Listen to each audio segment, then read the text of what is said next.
Bonjour, alors merci beaucoup de cette invitation. J'essayais de me souvenir hier et j'étais à votre place dans une autre école d'ingénieurs il y a à peu près 25 ans. Le temps passe très vite. Et je me souviens aussi de ce moment-là où on a réussi un concours. C'est une nouvelle étape qui s'ouvre. C'est une étape où beaucoup de choses sont possibles. Et vous avez quelques années pour finalement réfléchir au métier que vous voulez faire et aux compétences à acquérir pour y parvenir. De mon côté, j'ai fait le choix de m'orienter vers la recherche scientifique et la recherche sur le climat. Les travaux que je vais vous présenter ne sont pas du tout les miens. Ce sont les travaux d'une communauté scientifique très large, parce que pour travailler sur le climat de la Terre, ça ne peut pas se faire à l'échelle d'une personne, d'un laboratoire, d'un pays, mais on a besoin d'avoir toutes les composantes scientifiques, c'est-à-dire observer, mettre en équation, anticiper les évolutions futures, grâce à la modélisation. Et à l'échelle du système climatique, cela ne peut se faire que de manière coordonnée au niveau international. Quelques ordres de grandeur. Nous sommes en France à peu près 1000 chercheurs et enseignants-chercheurs à travailler en sciences du climat. Dans le monde, j'estime qu'il y a une communauté scientifique d'environ 20 000 personnes. Ça vous donne un petit peu une idée de la dimension. Des milliers de publications scientifiques tous les ans. Et une grande difficulté pour chacun d'entre nous, même chercheurs très spécialisés, à suivre les progrès scientifiques au fur et à mesure. Dans le cadre de la Convention cadre des Nations Unies sur le changement climatique, qui a été ratifiée par tous les pays, les politiques ont demandé à ce qu'on leur transmette régulièrement un point sur l'état des connaissances vis-à-vis du changement climatique. Pourquoi est-ce stratégique ? C'est stratégique, bien sûr, parce que les conditions météorologiques qui dépendent du climat façonnent les risques par rapport aux événements extrêmes, elles façonnent le développement des écosystèmes, elles conditionnent la production agricole, elles peuvent être aussi facteurs de migration. Et donc, il y avait vraiment l'idée de fournir aux politiques, tous les 5 à 6 ans, un état des lieux des connaissances. La structure qui a été mise en place, elle est exceptionnelle. C'est ce qu'on appelle le groupe intergouvernemental d'experts sur l'évolution du climat. Exceptionnel parce que ça se met maintenant en place pour la biodiversité, ça n'existe pas dans le domaine de l'énergie. La manière dont ce groupe fonctionne, c'est vraiment la base de la démarche scientifique. On repose sur les publications dans des revues à comité de lecture, c'est-à-dire revues de manière critique par d'autres scientifiques, c'est un filtre. Il est imparfait, mais c'est un filtre rigoureux. Et ensuite, un certain nombre d'auteurs qui sont choisis pour leurs compétences, mais aussi renouvelés à chaque rapport aux 2/3, représentatifs des différents pays et avec un peu de femmes, selon les règles des Nations Unies. Donc ces rapports sont aussi relus à 3 reprises par la communauté scientifique, mais aussi par des experts nommés par les gouvernements. En France, par exemple, c'est l'Académie des sciences qui est chargée de coordonner cette relecture critique. Il est difficile d'imaginer un autre système qui permette de décanter finalement l'état des connaissances tous les 5 à 6 ans. Qu'est-ce qui est nouveau et qui remet en cause le constat précédent? Qu'est-ce qui résiste à l'examen critique et qui est considéré comme, entre guillemets, robuste, une forme de vérité qui n'a pas encore été réfutée? Qu'est-ce qui est émergent et qu'est-ce qui est incertain? Donc c'est vraiment ce travail-là qui est fait dans les rapports du groupe intergouvernemental d'experts sur l'évolution du climat. Et je vais me baser sur le dernier rapport qui a été rendu public en 2013 et 2014. Alors, le premier constat, il est évident, il est celui d'un climat qui change. Est-ce que vous-même, qui êtes présent ici, avez observé que le climat change? Est-ce que vous pouvez lever la main si vous l'avez observé? C'est difficile de le faire. On peut l'observer par le recul des glaciers, qui est visible dans les Pyrénées, dans les Alpes et partout dans le monde. On peut l'observer si on est des observateurs attentifs de la nature, les déplacements d'espèces. Par exemple, le déplacement vers le nord de la chenille processionnaire du pin en France, l'installation vers le nord du moustique tigre, Ce sont des espèces dont les conditions de vie sont limitées par des seuils de température, et donc leur déplacement témoigne finalement d'un climat qui change. Les dates de floraison des arbres fruitiers, plus précoces. Les dates de vendange, plus précoces. Mais à l'échelle humaine, en fait, c'est extrêmement difficile d'être sensible à un changement graduel et sur le long terme. Alors on l'observe à l'aide de mesures océanographiques, de mesures météorologiques, de réseaux de mesures coordonnés au sol et par satellite. Et je vais vous montrer un certain nombre d'aspects de ce climat qui est en train de changer tel que nous l'observons. Si on veut réduire le climat à un seul paramètre, c'est souvent le cas dans les médias. Quand on parle de changement climatique, on va vous parler d'un seul chiffre, l'objectif de limiter l'ampleur du réchauffement à 2 degrés. Qu'est-ce que sont ces 2 degrés? Il s'agit d'un indicateur parmi de nombreux autres, le changement de température à la surface des continents, donc l'air à 2 mètres au-dessus des continents, et puis le changement de température à la surface des mers. On peut les mesurer depuis environ le début du XIXe siècle à une échelle planétaire de manière suffisamment précise. Cela demande un énorme travail sur les données météorologiques brutes. Les instruments ont changé. Ils ont changé de précision, ils ont changé de biais. Le réseau de mesure était bien sûr beaucoup moins performant il y a 100 ans qu'aujourd'hui. Donc il y a énormément de travaux statistiques pour corriger les mesures météorologiques de base et arriver à déterminer avec confiance l'amplitude de tendance sur plus d'un siècle. Donc voilà la carte de ce réchauffement dit global observé, un réchauffement de 0,85 degrés. Et vous pouvez voir sur cette carte qu'il n'est pas homogène dans l'espace. Sur cette période de 113 ans, des zones sont blanches, ce sont les zones pour lesquelles on n'a pas suffisamment de données, en particulier avant 1957, et donc on ne peut pas même déterminer des tendances sur plus d'un siècle. On observe également un réchauffement qui est plus intense au-dessus des continents qu'au-dessus des océans, et particulièrement marqué autour de l'Arctique. Et cela résulte du fonctionnement du climat. Au niveau des océans, on a bien sûr une inertie thermique qui est très importante. L'air au-dessus des continents se réchauffe plus vite que les eaux de mer en surface et en profondeur. Au-dessus des continents, quand on a un réchauffement, on va avoir d'abord une augmentation de l'évaporation ou de la transpiration des sols. Et ça va limiter le réchauffement. Et puis si les sols sont vides, secs, alors on aura surchauffe et on aura des vagues de chaleur plus intenses. Cela fait partie des mécanismes qui sont à l'œuvre dans ces contrastes continent-océan. Autour de l'Arctique, on a un ensemble de phénomènes amplificateurs. Le réchauffement autour de l'Arctique est 2 à 3 fois plus fort qu'en moyenne globale. Ça a été le cas pour tous les changements passés et ce sera le cas pour tous les changements futurs. Alors ces mécanismes amplificateurs, parmi ceux-ci, on a le recul de l'enneigement, le recul de la banquise. On perd l'effet miroir de ces sols blancs, réfléchissants pour le rayonnement solaire. Ils sont remplacés par des surfaces sombres de la forêt, de la toundra, de l'océan libre, qui, eux, vont absorber davantage d'énergie solaire, ce qui amplifie la perturbation initiale. On a également donc une atmosphère dans les régions arctiques qui est plus chaude, et l'air peut contenir 7% de plus d'humidité par degré de réchauffement. C'est la relation de Clausius-Clapeyron. La vapeur d'eau est un gaz à effet de serre. Dans les régions tropicales ou tempérées, son effet est saturé dans les basses couches de l'atmosphère. Mais on observe aussi un changement du profil de température dans l'atmosphère, une augmentation de la concentration de vapeur d'eau à haut niveau, ce qui augmente son effet de serre. Et dans les régions arctiques, des conditions plus chaudes, plus humides, augmentent aussi l'effet de serre de la vapeur d'eau. Un Arctique plus doux, plus humide, avec davantage de nuages, et des nuages qui augmentent par leur effet de serre le réchauffement de la surface. Donc on a en fait un ensemble de phénomènes amplificateurs dans ce cas-là, responsables de cette structure observée. Et finalement, on observe un ensemble de changements qui témoignent tous d'une accumulation d'énergie dans le système climatique.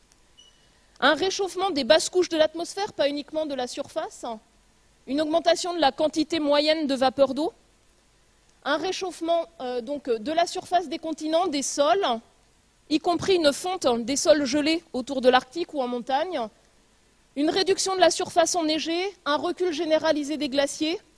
Au niveau de l'Arctique, un recul de la banquise, ce n'est pas le cas du côté de l'Antarctique. un réchauffement des océans en surface et en profondeur, donc c'est ce qu'on appelle nous le contenu de chaleur des océans, et je vais vous montrer son importance pour le climat. Et puis enfin, comme les océans se réchauffent, ils se dilatent, comme les glaciers fondent et les calottes du Groenland et de l'Antarctique s'écoulent plus vite, la masse de l'océan augmente, ce qui contribue à la montée du niveau moyen des océans. Donc toutes ces manifestations-là sont une conséquence d'une accumulation d'énergie dans le système climatique et beaucoup d'aspects qu'on observe aujourd'hui sont exceptionnels, parfois sur quelques décennies, parfois sur des échelles de temps plus longues, quand on dispose d'informations issues d'archives naturelles du climat. Alors le réchauffement n'est pas homogène dans le temps, il n'est pas homogène dans l'espace. Vous voyez ici l'indicateur que tout le monde utilise, le changement de température en moyenne à la surface de la Terre par rapport à une période de référence. En fait, la période de référence, je pense que j'ai une erreur ici, c'est 1970-2000. Je vous montre l'estimation la plus récente qui a été produite par l'administration américaine pour l'étude de l'océan et de l'atmosphère. Vous voyez donc depuis 1880, une température moyenne à la surface de la Terre qui était environ de 14 degrés à la fin du XIXe siècle, fluctuante d'une année à l'autre, d'une décennie à l'autre. Un léger réchauffement au début du XXe siècle, une stagnation dans les années 60, et puis cette forte augmentation depuis la fin des années 1960. L'amplitude totale du réchauffement, si on fait passer une tendance, c'est 0,85 degrés. Ce réchauffement, il est sans équivoque, il est certain. La plupart des travaux en cours portent sur la compréhension de chacun des aspects de cette variation. Quelle est la cause d'une année particulièrement chaude, d'une année particulièrement fraîche? Quelle est la cause de cette augmentation sur une soixantaine d'années ou des variations d'une décennie à l'autre? Quelle est la part des facteurs naturels et de l'influence de l'homme? Et je vais vous montrer les démarches qui sont mises en œuvre. Sur les derniers 30 ans, ce réchauffement il est exceptionnel sur plus de 1500 années, pour lesquelles on a des estimations indirectes à partir de l'étude des glaces polaires, des anneaux de croissance des arbres, des coraux. On a une quinzaine d'estimations des changements de température à l'échelle de l'hémisphère nord, et on a des estimations des changements de température pour la plupart des continents, sauf l'Afrique, parce qu'en Afrique, la plupart des milieux naturels enregistrent davantage des paramètres sensibles à la pluviométrie plutôt que des paramètres sensibles à la température. Donc ce réchauffement actuel, il est exceptionnel par rapport à l'histoire récente du climat, avec la même géométrie des continents et des océans, avec la même orbite de la Terre par rapport au Soleil, donc toutes choses étant à peu près égales par ailleurs. Alors certains contestent la réalité de ce réchauffement en soulignant par exemple que 1998 a été un record de chaleur à la surface de la Terre et depuis, la tendance au réchauffement s'était sensiblement ralentie si on le regardait sur une dizaine ou une quinzaine d'années. Ce qui est important à observer, c'est que la température à la surface de la Terre, c'est un indicateur assez mauvais de l'accumulation d'énergie dans l'ensemble du système climatique. Sur l'énergie supplémentaire accumulée depuis 50 ans, elle ne représente qu'environ 1% de l'énergie supplémentaire accumulée. Le réchauffement des sols, il représente environ 3% de l'énergie supplémentaire. 3% de l'énergie accumulée est convertie en fonte de la neige ou de la glace, en fait, par l'effet chaleur latente. Donc la plupart de l'énergie accumulée dans le système climatique, elle rentre en surface puis en profondeur dans les océans. On est capable aujourd'hui d'estimer assez précisément les changements de température, pas uniquement à la surface des océans, mais aussi en profondeur grâce à un réseau de mesures international avec des systèmes automatiques donc, qui vont faire des profils jusqu'à 3000 mètres de profondeur régulièrement et envoyer par satellite le résultat des mesures. Des informations qui sont, je dirais, relativement fiables à partir de 1950 pour les 700 premiers mètres d'océan, et vous voyez l'incertitude qui se réduit, une cohérence entre les différentes estimations et une confiance très grande sur les changements de contenu de chaleur des océans depuis une vingtaine, une trentaine d'années. Le réchauffement des océans en surface et en profondeur se poursuit par l'aléa de la circulation atmosphérique, de la circulation océanique. On a régulièrement des années où les océans vont ressortir de la chaleur vers l'atmosphère, en particulier du côté du bassin de l'océan Pacifique. Ce sont des phénomènes naturels qu'on appelle El Niño, La Niña. Lors des épisodes où l'océan relargue de la chaleur vers l'atmosphère, les années El Niño, on a un record dans la température à la surface de la Terre et vice-versa dans la situation inverse. L'année 1998, qui était très chaude, était le dernier gros événement El Niño. Aujourd'hui, en 2015, on a un événement de ce type qui est en cours. C'est un événement qui va affecter toutes les populations riveraines des océans tropicaux de manière spectaculaire parce que ça va jouer pas uniquement sur les changements de température à la surface des océans tropicaux, mais aussi sur la répartition des pluies sur les différents continents voisins avec des effets contrastés, sécheresse et inondations, selon les régions. Donc 2015, on n'a aucun doute que la température moyenne à la surface de la Terre va battre un nouveau record, parce que dans le contexte où le climat accumule de l'énergie sur le long terme, l'océan est en train de relarguer de la chaleur vers l'atmosphère, et on va avoir à nouveau un record de chaleur planétaire cette année. Le niveau moyen des mers monte. Il a monté d'environ une vingtaine de centimètres au cours du XXe siècle. Ce sont des estimations à partir de marégraphes, dont certains sont disponibles sur plusieurs siècles. C'est le cas du côté de Marseille ou de Brest. Le niveau moyen des mers est maintenant observé par satellite, par altimétrie spatiale, depuis un peu plus de 20 ans. Et ces données montrent, comme les données au sol, une accélération du rythme de montée du niveau moyen des mers. C'est aujourd'hui à un rythme d'un peu plus de 3 mm par an. Les implications de la montée du niveau des mers sont importantes pour les régions littorales, pour la protection par rapport aux épisodes de submersion marine liés à la conjonction marée haute, tempête et montée graduelle du niveau des mers. C'est extrêmement important pour la planification de l'aménagement du territoire en zone littorale. Qu'est-ce qui est nouveau en termes de montée du niveau moyen des mers ? Une fonte, donc un réchauffement des océans, bien sûr, à peu près un tiers de cette augmentation du niveau des mers aujourd'hui. Une fonte généralisée des petits glaciers de montagne, le deuxième tiers. Cette fonte des glaciers a des impacts, bien sûr, potentiels sur l'afflux d'eau dans les rivières, dans les fleuves, en particulier pendant les saisons sèches, en été. Mais on observe aussi depuis une vingtaine d'années, et c'est nouveau, une fonte et un écoulement plus rapide du Groenland en vert, de l'Antarctique de l'Ouest en bleu, dont la contribution à la montée du niveau des mers s'accélère. Elle est modeste aujourd'hui. Ces deux calottes de glace contribuent environ un tiers. Mais ces calottes de glace contiennent une quantité très importante d'eau douce. Et donc, elles constituent un enjeu majeur par rapport à la montée, au rythme de montée future du niveau des mers. Et puis un climat qui change, bien sûr, ce n'est pas seulement une histoire d'énergie et de température, c'est aussi une histoire de répartition des précipitations. Alors je suis désolée, sur ce graphique, mon échelle d'intensité a sauté. Donc c'est une tendance sur les changements de précipitations par région. Cela apparaît en bleu, là où elles augmentent en moyenne, et en rouge, brun, là où elles diminuent en moyenne. Et vous voyez, autant les changements de température étaient relativement homogènes, entre guillemets global, autant les changements de précipitation sont très contrastés selon les régions, avec des effets qui peuvent être thermodynamiques, je les ai décrits tout à l'heure, de l'air plus humide qui va contenir plus d'humidité.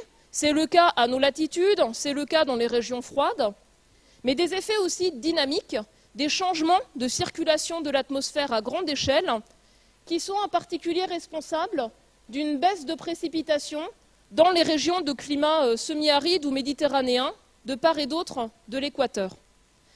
Ces changements de précipitation donc, peuvent être reliés, dans certains cas, à une augmentation, avec l'augmentation des records de précipitation du risque d'inondation, dans d'autres régions, avec une baisse graduelle, à une augmentation du risque de sécheresse. Et parfois les deux dans le même secteur. C'est par exemple le cas pour le pourtour méditerranéen.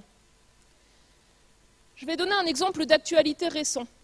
En Syrie, on a enregistré entre 2006 et 2010 la sécheresse la plus intense depuis le début des mesures météorologiques sur plus de 100 ans dans cette région. Cette sécheresse violente a poussé des centaines de milliers d'agriculteurs à quitter leur village et rejoindre la périphérie des villes. C'est un des nombreux facteurs d'instabilité socio-économique dans la région, avec bien sûr tout un ensemble d'autres dimensions politiques. Donc, Ces changements de précipitation sont bien sûr un des aspects du changement climatique qui a le plus d'emprise sur les activités humaines par la gestion des ressources en eau et par les risques d'événements extrêmes. En termes d'événements extrêmes, on observe aussi une intensification des vagues de chaleur sur les continents et en particulier en Europe, en durée ou en intensité. Ces vagues de chaleur plus intenses ont des effets sur le risque de feux de forêt, par exemple, le dépérissement à grande échelle de certaines forêts. Elles ont également des conséquences sur le confort dans les villes, avec les effets d'îlots de chaleur sur des bâtiments pas adaptés. Elles ont également des effets extrêmement importants sur les rendements agricoles, ces vagues de chaleur pouvant réduire la productivité de céréales comme le blé ou le maïs. Et sur les marchés mondiaux, on a eu, suite à des vagues de chaleur intenses dans des régions clés de production de céréales, l'Ukraine, la Russie en 2012, les États-Unis en 2012 ou l'Australie par la suite, on a eu des effets démultipliés par la spéculation sur les matières premières agricoles, sur le prix des matières premières liées aux céréales. Alors j'ai essayé de vous dresser brièvement ce panorama d'un climat qui est en train de changer dans toutes ses facettes, et de nombreuses de ces facettes nous interrogent sur notre adaptation même au climat actuel. Si ces variations en cours ont des effets, cela veut dire que nous sommes déjà mal adaptés au climat d'aujourd'hui. Le deuxième constat, il est que ces variations que l'on observe, elles ne font pas partie d'un fonctionnement entre guillemets naturel du climat, mais elles sont pilotées sur le long terme par nos actions, par l'influence humaine. Alors nous pilotons sans aucun doute l'évolution de la composition de l'atmosphère à l'échelle planétaire et en particulier les teneurs des principaux gaz à effet de serre après la vapeur d'eau.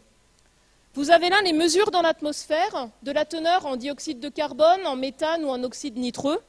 3 gaz à effet de serre qui sont présents naturellement, qui sont liés au cycle du carbone, au cycle de l'azote, mais que nous perturbons profondément. Pour le dioxyde de carbone, utilisation d'énergie fossile, charbon, pétrole et gaz, déforestation, production de ciment.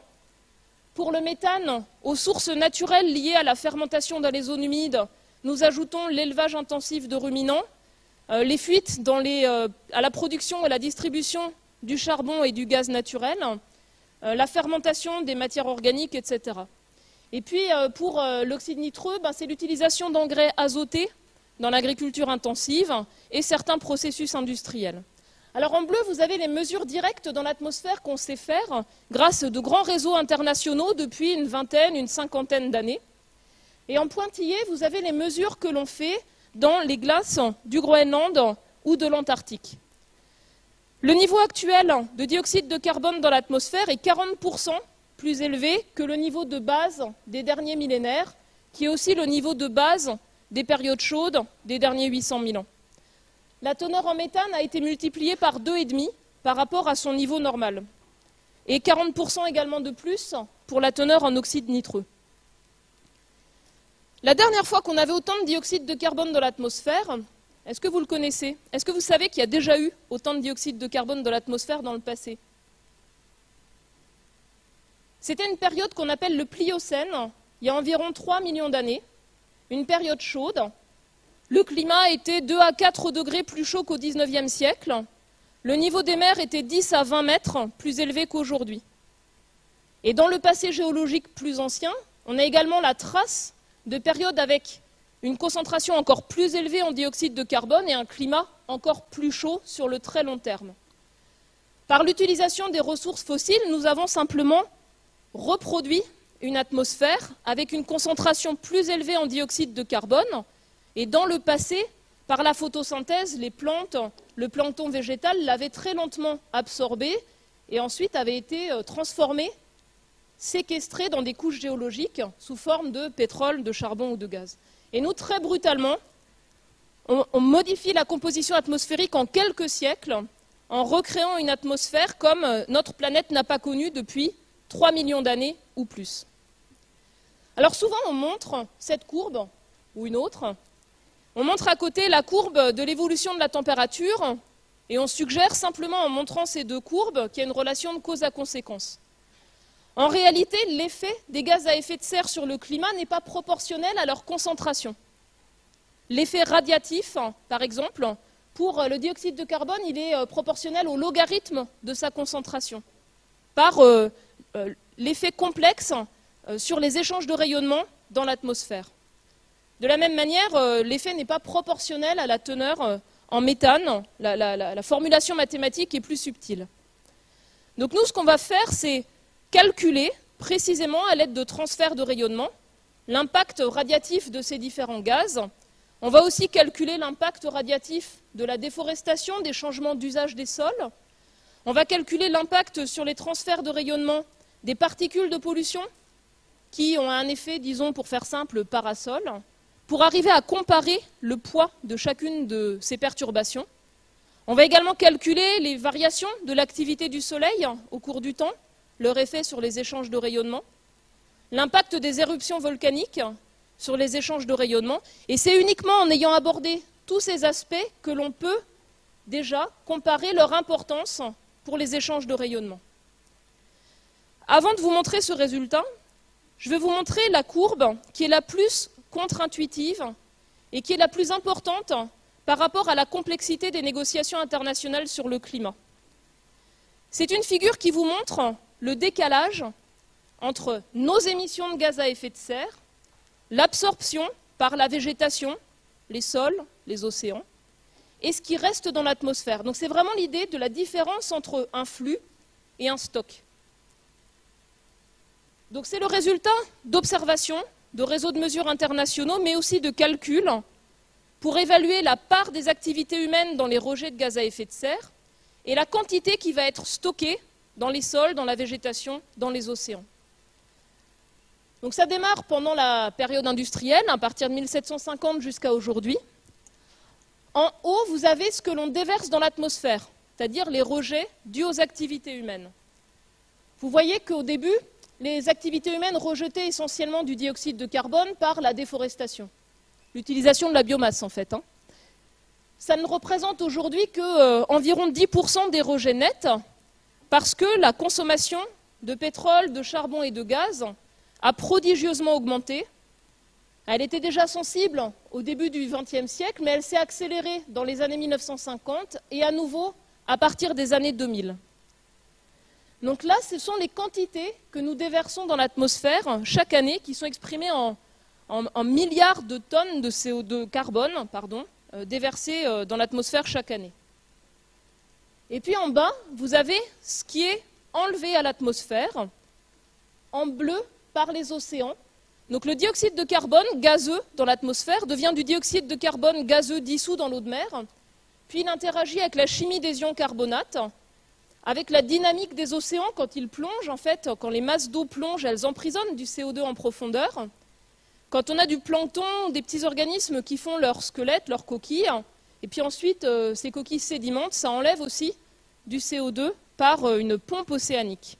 Donc c'est le résultat d'un ensemble de processus physiques, chimiques, dynamiques et biologiques. L'océan absorbe en fait chaque année à peu près un tiers de nos rejets de dioxyde de carbone.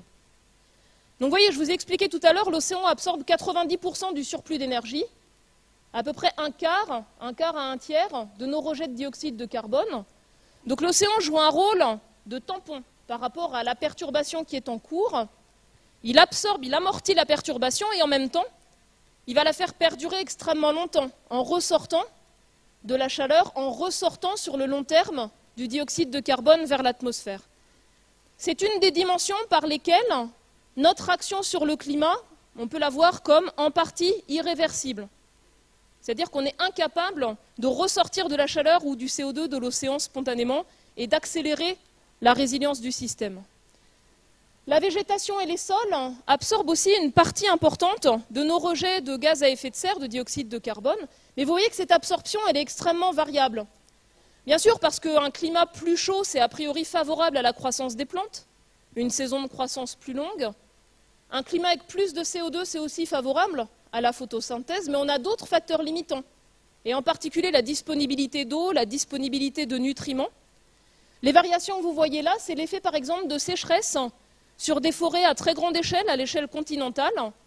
Lorsqu'on a ces épisodes de sécheresse, on peut bloquer à grande échelle la photosynthèse et ensuite c'est la respiration qui domine la matière organique des sols est dégradée et le stock précédent sur quelques années qui avait été stocké repart vers l'atmosphère.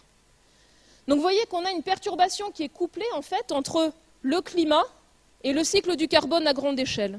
Et au final, chaque année, sur nos rejets de dioxyde de carbone, on n'en a en fait que à peu près la moitié qui s'accumule dans l'atmosphère et qui se superpose aux émissions des années antérieures. Alors quand on parle de changement climatique, par exemple à des hommes politiques ou des femmes politiques, ils ont parfois l'impression que pour limiter le réchauffement climatique, il suffit de baisser les émissions de gaz à effet de serre et puis très rapidement, le climat se stabilisera. Ce n'est pas du tout vrai.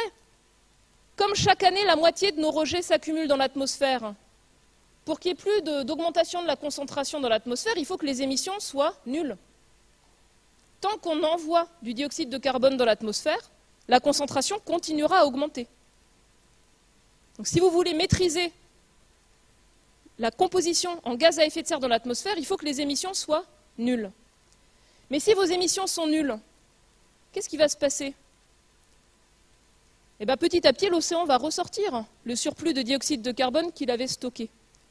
Et c'est la raison pour laquelle l'enjeu changement climatique, c'est vraiment un enjeu de long terme, parce qu'il y a cette inertie des océans, ce décalage entre les flux annuels et puis les stocks qui sont accumulés au cours du temps. Alors on n'a aucun doute que l'activité humaine est responsable d'un déséquilibre des échanges de rayonnement entre la Terre et l'espace. Un effet réchauffant des gaz à effet de serre qui est dominant par rapport à l'effet refroidissant des particules de pollution et par rapport aux facteurs naturels, et je vais vous le montrer dans une minute. Cette perturbation radiative, on la mesure en watts par mètre carré de flux d'énergie entre la Terre et l'espace. C'est vraiment une unité de perturbation radiative. Dès 1950, l'influence humaine est responsable d'une accumulation d'énergie dans le climat avec un déséquilibre radiatif, vous voyez, modeste, un demi-watt par mètre carré. Et vous voyez qu'on a une incertitude. Cette incertitude, elle est surtout liée à l'effet refroidissant des particules de pollution. L'effet gaz à effet de serre, on sait le calculer assez précisément. Et puis cette perturbation radiative, elle double entre 1950 et 1980, et elle double à nouveau entre 1980 et aujourd'hui. Donc nous augmentons le piégeage d'énergie qui, au lieu de partir sous forme de rayonnement infrarouge vers l'espace, s'accumule et ensuite se répartit entre le réchauffement de l'air, des sols, la fonte des glaces et l'accumulation de chaleur dans les océans. Alors ça, c'est la version simple. Est-ce que vous voulez la version compliquée? Pour l'instant, vous suivez? Alors la version compliquée, bien sûr, c'est celle-ci. Ça va. Quelle est la part de chaque facteur? On recommence en 1750 et on va jusqu'à aujourd'hui.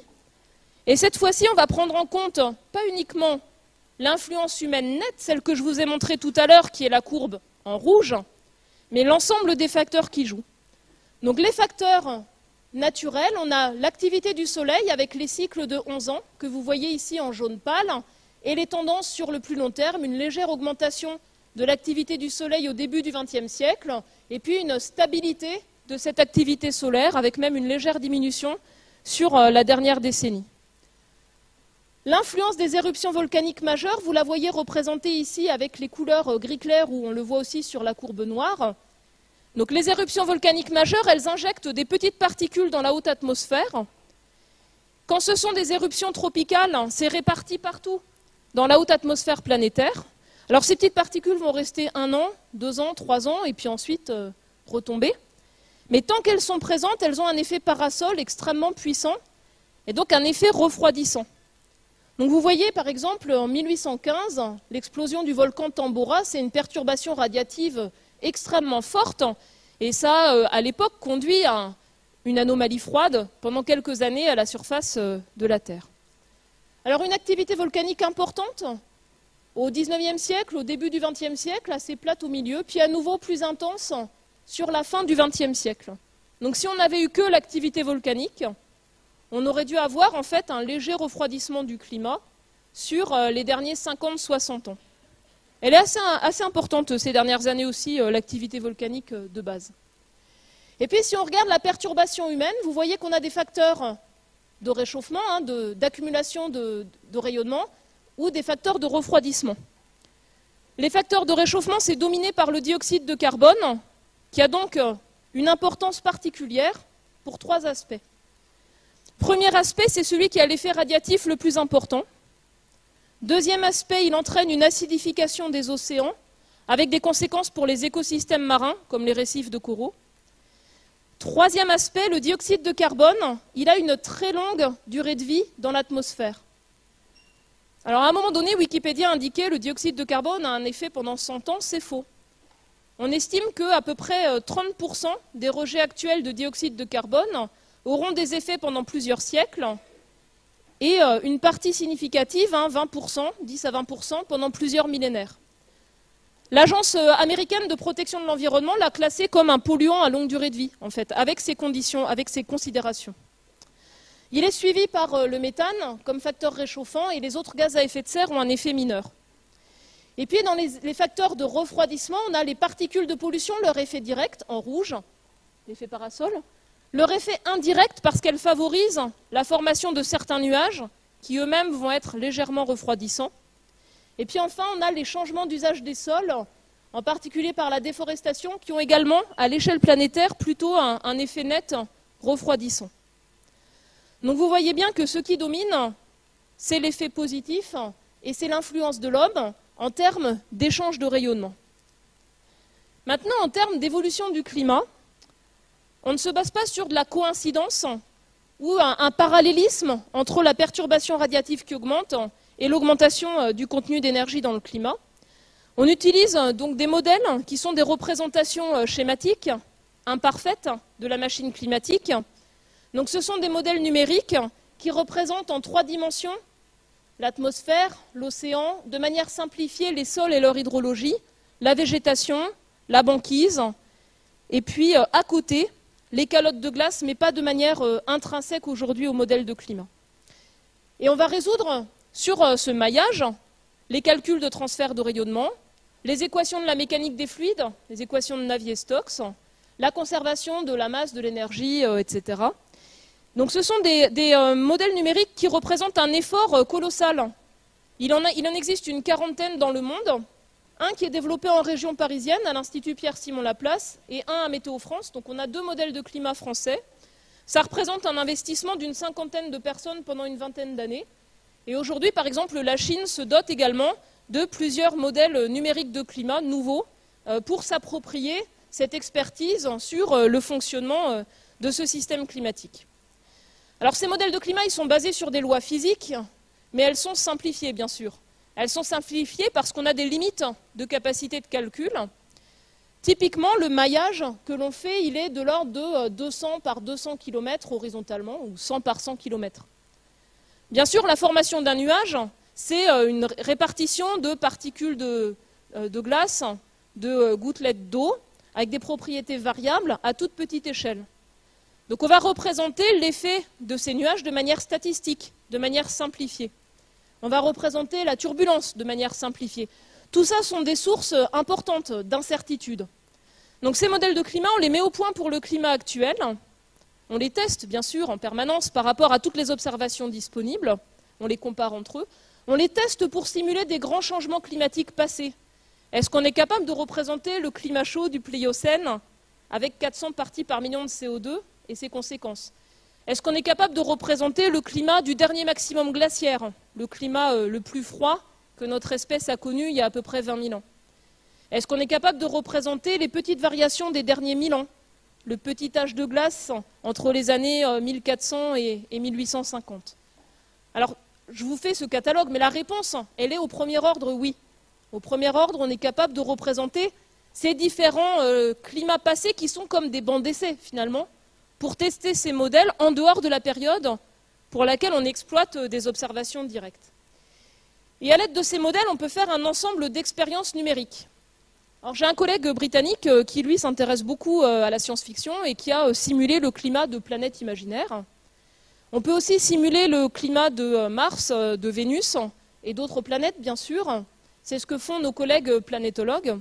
Et puis, on peut simuler le climat de la Terre et rejouer l'évolution du XXe siècle. Que se serait-il passé si on n'avait eu que l'activité du Soleil et des volcans? Que se serait-il passé si on n'avait eu que l'influence humaine ou l'ensemble? Et ce sont les seuls outils que l'on a pour anticiper sur l'évolution future du changement climatique. Alors on prend ces 40 modèles de climat qui existent, on part d'un état aléatoire en 1850 et puis on impose, par exemple, uniquement les facteurs naturels soleil-volcan. Ce sont les enveloppes bleues que vous voyez ici, sur la période du XXe siècle, début du XXIe siècle. Si on avait eu uniquement les facteurs naturels, on aurait eu un léger réchauffement au début du XXe siècle et plutôt un léger refroidissement, c'est l'effet volcan. Par contre, si on refait, si on rejoue, on repart à zéro et on refait un ensemble de simulations avec l'influence humaine, vous voyez qu'on simule correctement cette fois le moment où on a cette accélération du réchauffement, son amplitude et aussi sa structure, plus marquée au-dessus des continents qu'au-dessus des océans, ou l'accumulation d'énergie depuis la surface vers la profondeur des océans. C'est ce type d'analyse sur laquelle repose cette conclusion que l'influence humaine a déjà été la principale cause du réchauffement observé depuis le milieu du XXe siècle. Et elle est déjà détectée dans bien des dimensions. Donc, par exemple, l'intensification des événements de fortes pluies, de pluies torrentielles dans certaines régions, l'augmentation de l'intensité des vagues de chaleur, la baisse des précipitations dans la région méditerranéenne, ou bien la montée du niveau moyen des mers. Donc cette conclusion, elle est importante, d'autant plus que les changements climatiques récents ont déjà des impacts. Alors des impacts sur les milieux naturels et des impacts dans certaines régions sur les activités humaines. Alors ce que je vous ai résumé là, c'est à peu près 600 pages de rapport en 20 minutes. Et maintenant, je vais vous faire 1000 pages de rapport en une diapo. Parce que dans les travaux du GIEC, il y a les sciences du climat, au sens plutôt de la physique ou de la biologie appliquée au fonctionnement du climat. Mais il y a aussi l'étude des impacts, des vulnérabilités et de l'adaptation au changement climatique par région, par domaine d'activité. C'est ce qu'on appelle le rapport du groupe 2 du GIEC. Et puis enfin, il y a un troisième volet autour des stratégies pour limiter l'ampleur du réchauffement. Donc là, c'est finalement la conclusion principale du rapport du groupe 2 du GIEC. Le climat a déjà des impacts perceptibles par région, des impacts contrastés. Donc chaque pictogramme représente une dimension d'impact sur les forêts, sur l'agriculture, sur les ressources en pêche, sur les risques naturels, la gestion de l'eau, les déplacements, les différents métiers, par exemple les métiers liés à l'agriculture. Et en fait, les conséquences ne sont pas les mêmes, bien sûr, selon les régions, selon les domaines d'activité. Pour faire simple, déjà des impacts mesurables sur le cycle de l'eau, sur les rendements agricoles, sur les systèmes naturels marins, sur certains systèmes naturels terrestres, en particulier les forêts, les déplacements d'espèces, et puis sur les sociétés humaines les plus liées à l'utilisation des milieux naturels, forêts, pêche, agriculture, et sur les modes de vie au quotidien dans les régions arctiques. Je vais revenir une minute sur les régions arctiques. Le changement climatique est parfois présenté comme une opportunité. Un recul important de la banquise, de nouvelles zones propices pour l'exploration pétrolière, minière, de nouvelles zones propices pour les transports maritimes, par le passage du nord-est ou le passage du nord-ouest. Mais au quotidien, c'est aussi un dégel plus précoce des fleuves gelés, ou un gel plus tardif, et aujourd'hui, le transport terrestre se fait le plus facilement dans certaines régions de l'Alaska, du nord du Canada ou de la Russie, sur ces fleuves gelés. Donc on a à chaque fois ce mélange un peu complexe d'opportunités et de vulnérabilités. Une analyse intégrée, finalement, elle montre clairement que la vulnérabilité est les plus élevée dans la région où d'autres facteurs se conjuguent, la pauvreté, qui limite par exemple l'accès à l'assurance, les inégalités, le fait d'avoir des populations particulièrement pauvres dans des zones inondables augmente bien sûr leur vulnérabilité, le manque d'infrastructures, une gouvernance inefficace, l'absence de plan d'anticipation limite les possibilités d'action. Et c'est en ce sens que le changement climatique déjà observé est l'un des enjeux d'un développement inclusif ou durable ou soutenable, selon les termes que vous voulez aborder.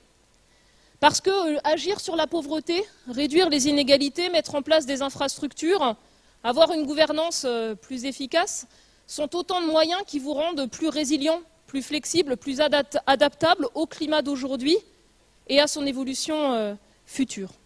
Alors, sur son évolution future, que peut-on dire? On rentre dans un monde d'hypothèses. Quels sont les principaux facteurs qui vont faire varier le climat dans l'avenir? La variabilité spontanée des échanges océan-atmosphère, aléatoire. On ne peut pas la prévoir aujourd'hui, on essaie de le faire sur quelques mois, sur quelques années, mais ce sont des recherches en cours. Ensuite, l'occurrence d'une éruption volcanique majeure. On ne sait pas prévoir les éruptions volcaniques. On sait très bien qu'il y a un certain nombre de volcans actifs, on les surveille, mais on ne peut pas prévoir en quelle année se produira une éruption majeure. Donc on peut très bien faire l'hypothèse qu'il y en ait une dans 5 ans, dans 10 ans, et anticiper les effets. Les variations de l'activité du Soleil, les cycles de 11 ans, on peut les intégrer dans les simulations. On peut aussi intégrer l'hypothèse d'un Soleil très peu actif pendant quelques dizaines d'années et anticiper les conséquences. Mais sur 30 ans, 50 ans, ce qui va dominer, c'est l'influence humaine, et en particulier nos rejets collectifs de gaz à effet de serre. Ceux-là sont abordés par différentes communautés scientifiques à travers des scénarios communs. Et ces scénarios, on les exprime en perturbations radiatives. Vous voyez, les scientifiques ne sont pas des poètes. Donc le jargon que l'on utilise, ce sont les scénarios RCP, scénarios représentatifs de concentration de gaz à effet de serre en anglais, et qu'on exprime en perturbations radiatives en watts par mètre carré. Donc on a une famille de scénarios qui vont être utilisés d'une part pour simuler les réponses du climat, et puis qui sont utilisés aussi d'autre part par des économistes pour imaginer les voies de développement compatibles avec chacun de ces scénarios. Donc c'est un objet d'étude conjoint à de nombreuses communautés scientifiques. Alors le scénario rouge, le RCP 8.5, il imagine qu'on soit capable de multiplier par 4 la perturbation des échanges de rayonnement entre la Terre et l'espace d'ici à la fin de ce siècle. Alors c'est un scénario de poursuite sur l'augmentation récente des rejets de gaz à effet de serre. C'est un scénario qui implique qu'on multiplie à peu près par 3 les rejets de gaz à effet de serre d'ici à la fin de ce siècle. Et puis, comme on serait dans un fort réchauffement, je vais vous le montrer, l'océan absorberait un petit peu moins de nos rejets de CO2, un océan plus chaud. La végétation et les sols auraient une capacité d'absorption aussi réduite. Et donc, on aurait quand même une poursuite de la perturbation radiative croissante, même si cela donne l'impression qu'on a limité l'ampleur des rejets. On a des scénarios de stabilisation intermédiaire, et puis on a un scénario peut-être utopiste, qui est le scénario bleu. C'est le scénario où on imagine une politique, une gouvernance internationale du climat déployée rapidement, c'est-à-dire une perturbation radiative aujourd'hui à 2,3 watts par mètre carré qui plafonne à 2,6 watts par mètre carré d'ici 2030-2040 et qui se stabilise. D'accord ? Cette trajectoire-là, cette trajectoire de contrôle des émissions mondiales de gaz à effet de serre, ça c'est le stock dans l'atmosphère. Qu'est-ce qu'elle implique en termes de flux annuel? Elle implique que les émissions mondiales de dioxyde de carbone, au lieu d'augmenter année après année, atteignent un pic d'ici 2030, diminuent ensuite très rapidement et soient quasi nulles à la fin de ce siècle. Cela implique des modes de développement, des utilisations d'énergie, des modes de vie, des modèles agricoles extrêmement contrastés en réalité. Alors que donnent ces différents scénarios en matière de changement climatique? Alors je vais vous le montrer non pas d'ici à 2050 ou 2100, mais sur le plus long terme, jusque 2300, histoire de se projeter sur plusieurs générations à venir. Alors dans le scénario le plus optimiste, le scénario donc 2.6, le climat continuerait à changer à peu près au rythme actuel jusqu'en 2050, et puis on aurait ensuite une stabilisation, donc sur un climat plus chaud d'à peu près 1,5 à 2 degrés par rapport au 19e siècle, et qui resterait à ce niveau de réchauffement pendant plusieurs millénaires ensuite. Dans tous les autres scénarios, les modèles de climat simulent une accélération du réchauffement, avec, dans le scénario business as usual, le scénario rouge, un réchauffement supplémentaire de l'ordre de 4 degrés d'ici à 2100, et encore 4 degrés de plus sur les siècles suivants. On peut le dire autrement.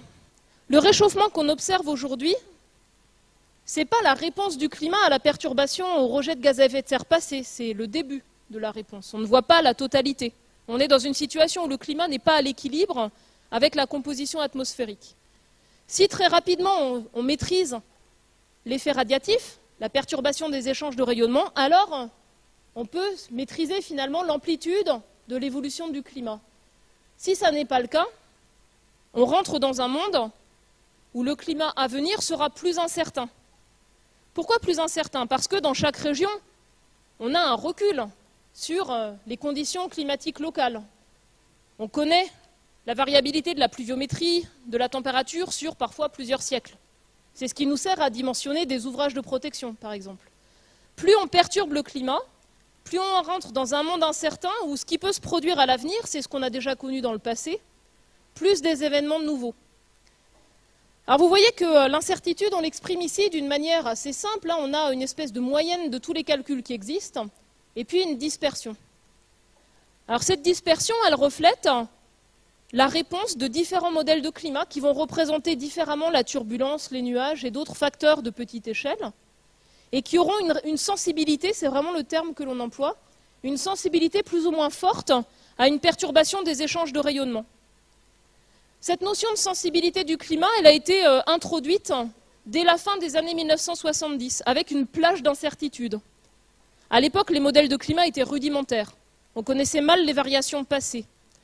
Aujourd'hui, on peut estimer cette sensibilité du climat, combien de degrés par watt par mètre carré, à partir de l'étude de climat du passé géologique, du changement en cours, et à l'aide de ces modèles de climat, on a à peu près la même plage d'incertitude qu'en 1970, en 1975 en fait. On a assez peu de progrès, mais on estime probablement de manière beaucoup plus juste cette plage d'incertitude sur la réponse du climat à une perturbation. Alors ce qu'on montre là, c'est une partie de l'incertitude. C'est une dispersion entre calculs. Est-ce qu'on a des erreurs intrinsèques communes à tous les modèles de climat? On ne peut pas les estimer. Ensuite, cette présentation, elle est aussi un peu trompeuse parce qu'elle suggère que l'évolution future du climat, elle sera, vous voyez, linéaire, monotone. Bien sûr, la réalité ne sera pas comme ça. On aura des années très chaudes, un événement El Niño, des années plus froides, un événement La Niña, les coups de froid des éruptions volcaniques, une variabilité d'une année à l'autre, d'une décennie à l'autre. Chaque modèle de climat produit une variabilité de ce type-là, mais pas coordonnée, bien sûr, puisque c'est aléatoire. Et donc, on efface cette variabilité spontanée du climat quand on présente ces courbes. Alors, vous savez, il existe un débat sur la place publique, un débat avec un certain nombre d'acteurs qui se revendiquent comme étant climato-sceptiques et qui s'interrogent sur la réalité des changements récents, sur l'attribution ou l'interprétation que l'on en fait, la part des facteurs naturels ou la part des activités humaines. Ils s'interrogent sur la fiabilité de ces modèles numériques. Moi, ce que je vous montre là, c'est l'état des lieux publié dans la littérature scientifique sur la base de tous les calculs disponibles, avec des modèles de climat développés aux États-Unis ou en Europe depuis une trentaine d'années, les modèles les plus récents développés en Chine ou utilisés au Brésil, avec bien sûr des enjeux qui sont différents à chaque fois. Vous êtes en Chine, vous avez envie d'étudier plus finement, par exemple, les moussons, que quand vous êtes en Europe et votre objectif, c'est de représenter déjà le mieux possible le climat européen. Donc, voilà pour l'instant là où on en est en termes d'incertitude. Alors, les points importants, c'est que la plupart des caractéristiques, elles vont persister pendant longtemps, même si on arrête la perturbation via les rejets de gaz à effet de serre. Donc une partie de l'évolution, elle est inéluctable, et il va falloir faire avec. Faire avec, ça veut dire utiliser intelligemment les sciences du climat pour guider les décisions, l'aménagement, la conception des bâtiments, pour avoir des structures qui soient résilientes dans le climat actuel et dans un climat futur. Ça veut dire par exemple, sur la gestion des forêts, ne pas utiliser l'espèce qui a le meilleur rendement pour une région donnée, mais un mix d'espèces, d'essences, qui résistent au gel, toujours présent, et qui résistent aux étés chauds et secs, pour avoir une forêt qui aura un rendement moins bon, mais qui ne dépérira pas dans son ensemble avec le contexte du changement climatique. Donc c'est un exemple que je donne souvent. Et puis, donc le changement climatique, pardon, vous voyez que quand on fait à travers toutes ces simulations une analyse des changements de température à l'échelle planétaire par degré de réchauffement, vous voyez qu'on retrouve la structure déjà observée. Un réchauffement plus prononcé sur les continents que les océans, très prononcé autour de l'Arctique. Donc ça nous donne confiance dans le fait que Sur ce type de structure, on comprend et on représente déjà correctement les mécanismes. Je vais passer ça. Des situations très contrastées dans certaines régions. Dans le scénario de maîtrise des rejets de gaz à effet de serre, on conserve de la banquise sur l'océan Arctique à la fin de l'été. Dans le scénario de fort réchauffement, elle disparaît à la fin de l'été et elle se reforme bien sûr chaque hiver. Alors quelles sont les implications d'un océan Arctique libre de glace en été? Nouvelles sources d'évaporation, modification du cycle de l'eau, probablement intensification de certaines tempêtes en fin d'été, typiquement à l'automne, réchauffement très prononcé des continents voisins, accélération de la fonte du Groenland, nouvelles routes maritimes ouvertes, pas tous les ans, mais régulièrement, pour la navigation de part et d'autre de l'océan Arctique. Donc encore une fois, ce mélange d'opportunités, de vulnérabilité. Disparition des espèces qui ont besoin du froid pour se reproduire, de la glace pour se reproduire ou pour se nourrir. On peut parler d'un certain nombre de phoques et puis le grand prédateur qui est l'ours polaire qui dépend de la disponibilité de jeunes phoques pour se nourrir. Aujourd'hui, la population d'ours polaires ne baisse pas. Elle se déplace en fonction de l'extension de la banquise. Donc ce qu'on met parfois en icône dans la communication sur le changement climatique, ça peut être une icône trompeuse par rapport à la réalité de ce qui est observé aujourd'hui. Des changements dans la distribution des pluies qui relèvent d'une atmosphère plus chaude et plus humide. On attend une augmentation des pluies, par exemple dans les régions froides, en hiver dans les régions tempérées. Et puis une circulation atmosphérique qui change. Près de l'équateur, l'air est chauffé par le bas, monte, cela donne lieu à des bandes de pluie intenses dans les tropiques. Puis ensuite, on a une cellule d'air chaud et sec qui redescend de part et d'autre de l'équateur et qui est à l'origine des zones semi-désertiques ou méditerranéennes. Cette cellule qu'on appelle la cellule de Hadley, elle s'élargit dans toutes les simulations avec davantage de gaz à effet de serre. Donc ça donne lieu à des descentes d'air sec plus importantes de part et d'autre de l'équateur dans les zones de climat méditerranéen où on s'attend à une baisse de précipitations de quelques pourcents par degré de réchauffement. Donc 4 degrés de réchauffement dans le scénario le plus haut, ça implique typiquement 20% de baisse de la pluviométrie dans un certain nombre de régions avec une démographie vive où la gestion de l'eau est déjà tendue par rapport à la ressource des précipitations, on exploite des eaux fossiles. On peut par exemple parler du Mexique ou de la Californie, du sud de l'Espagne, du Maghreb. Et puis pour terminer sur le paysage d'un climat qui change, dans le scénario le plus optimiste de maîtrise rapide des rejets de gaz à effet de serre, on s'attend à une montée du niveau des mers plus rapide ce siècle qu'au XXe siècle, environ 40 cm en moyenne dans les calculs disponibles. Pourquoi? Parce qu'en fait aujourd'hui, on a plein de glaciers qui ne sont pas à l'équilibre avec les conditions météorologiques locales. D'accord? Donc inéluctablement, la fonte va augmenter, le glacier va s'écouler, s'amincir, comme sa surface va baisser, la température sera plus chaude et ça va entretenir une fonte qui se poursuit. Donc c'est une situation qui est à l'œuvre pour la plupart des glaciers de montagne, c'est une situation qu'on observe déjà également au Groenland. Du côté de l'Antarctique, l'enjeu c'est comprendre à quelle vitesse les glaciers côtiers de l'Antarctique peuvent s'écouler. Peu d'observations, peu de recul, des modèles numériques qui sont encore très imparfaits, c'est une incertitude majeure. Dans le scénario de fort réchauffement, on s'attend à une montée du niveau des mers de l'ordre de 60 cm à 1 mètre à horizon 2100. On est incapable de mettre une barre limite supérieure. Alors des pays ou des zones très vulnérables par rapport à la montée du niveau des mers ont essayé de le faire. Ça a été le cas aux Pays-Bas, ça a été le cas pour la reconstruction de la ville de New York suite aux effets de l'ouragan Sandy. Et ce qu'eux ont fait, c'est par exemple imaginer que tous les glaciers du Groenland et de l'Antarctique s'écoulent à la vitesse aujourd'hui maximale connue. Et dans ce cas-là, ils revoient bien sûr à la hausse l'enveloppe, typiquement à hauteur de 1,30 m, si je ne me trompe pas, à horizon 2100, parce qu'ils abordent une incertitude qui n'est pas prise en compte dans les outils dont on dispose aujourd'hui. Donc cette question de la montée du niveau des mers est extrêmement préoccupante pour les zones littorales, pour les zones de grands deltas. On peut parler du delta du Nil pour l'Égypte, on peut parler des grands deltas asiatiques qui concentrent de grandes infrastructures et puis une population importante.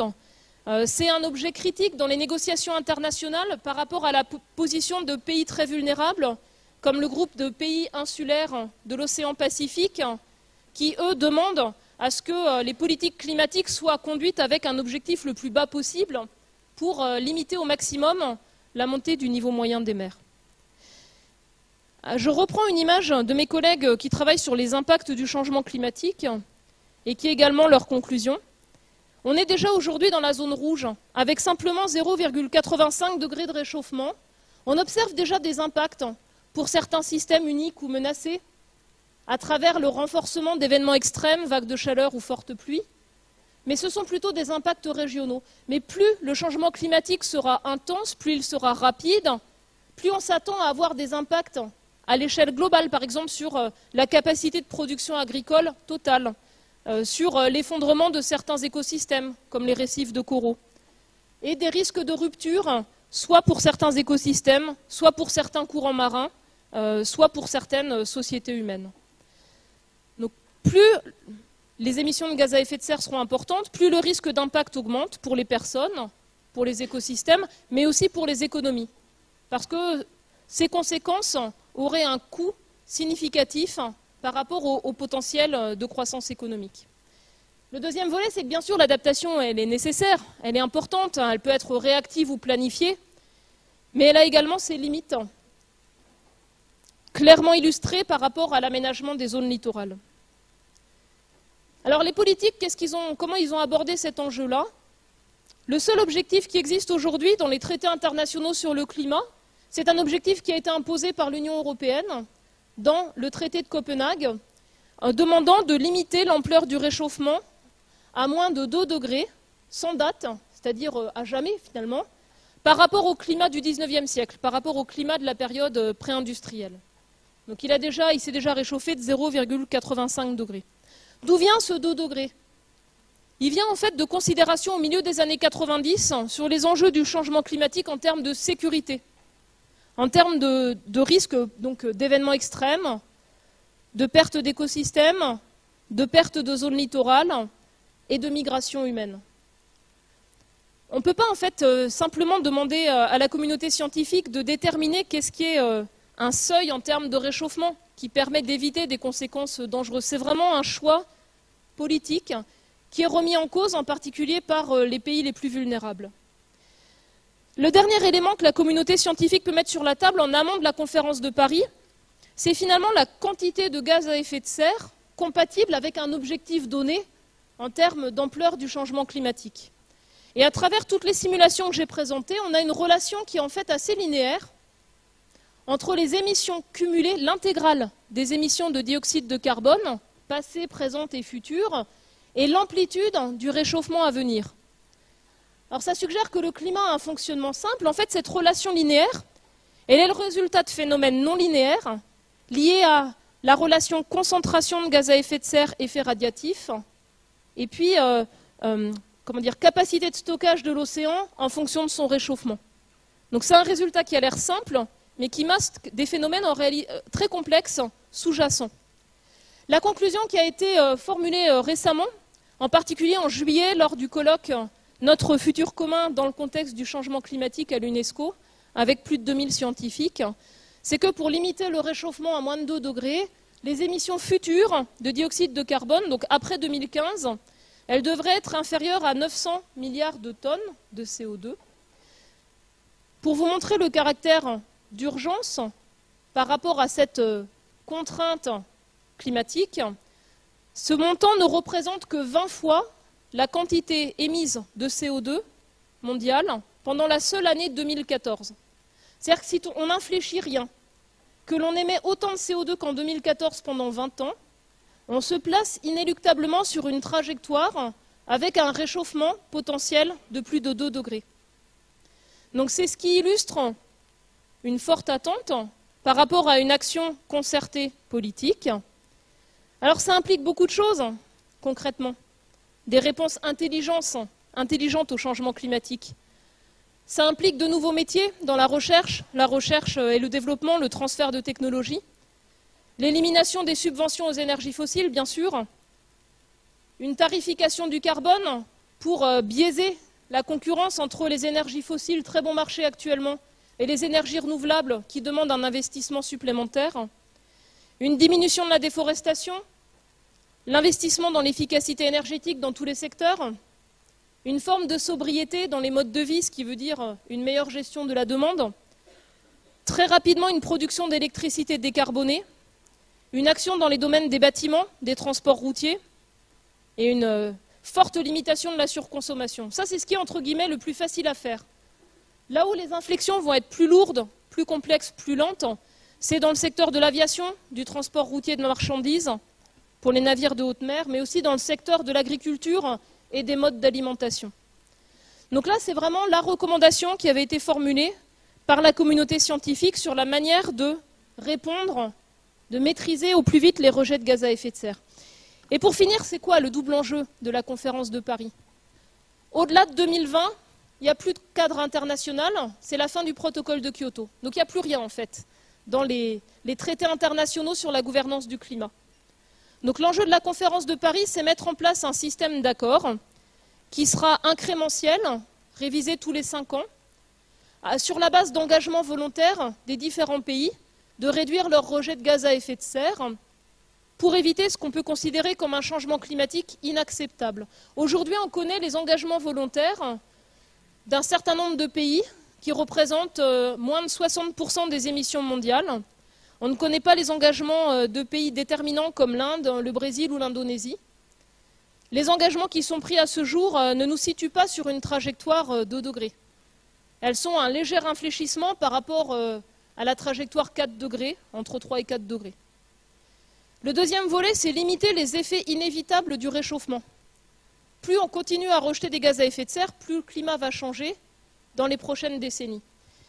Dans les négociations internationales sur le climat, il y a la mise en place d'un fonds vert qui devrait être alimenté à hauteur de 100 milliards d'euros, qu'il est à hauteur de 10 milliards aujourd'hui, pour aider au développement des pays les plus vulnérables, en décarbonisant leur consommation d'énergie, mais aussi en s'adaptant, en anticipant, en construisant des infrastructures pour leur adaptation au changement climatique. Et ce sont ces 2 volets pour lesquels il existe bien sûr des textes préliminaires d'accord disponibles, mais qui seront finalisés à Paris, au Bourget, en fait, début décembre, lors de cette conférence des parties de la Convention climat, la COP 21. Merci de votre attention.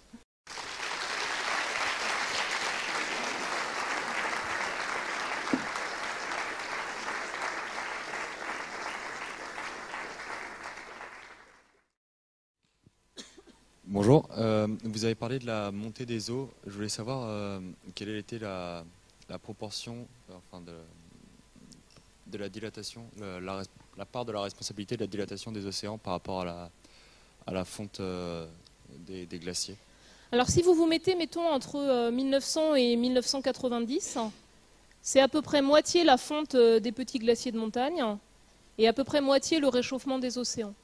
Mais depuis 1990, c'est 1/3 le réchauffement des océans, 1/3 les petits glaciers de montagne et 1/3 supplémentaire, enfin une quantité supplémentaire qui vient de la fonte et de l'écoulement plus rapide de secteurs du Groenland et de l'Antarctique.